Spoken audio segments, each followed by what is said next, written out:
ప్రత్యంగర అని కాదు, ప్రత్యంగరాకు ముందున్నటువంటి కృత్య అంటే ప్రయోగము అయిన శక్తి.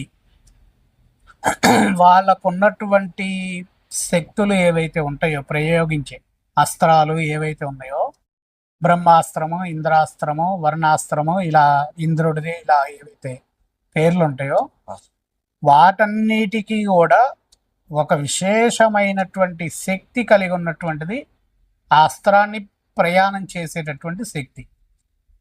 ఇప్పుడు నువ్వు ఇట్లా నోటి దగ్గర పెట్టుకొని మంత్రాన్ని చదివితే ఆ మంత్రము ఈ బాణంలోకి చేరింది. ఈ బాణం వదిలిన తర్వాత ప్రయాణం జరుగుతూ ఉంటుంది. ఆ ప్రయాణంలో జరిగేటటువంటి శక్తి పాజిటివ్ నెగిటివ్ శక్తి అని ఉంటుంది. ఆ శక్తి అనేటటువంటిది ఏంది, అవతల రాక్షసుని సంహరించబోయేటప్పుడు శుభశక్తి ఆ బాణంతో ప్రయాణం కొనసాగింది. అంటే ఆ మంత్రశక్తిని తీసుకెళ్తుంది ఆ బాణం.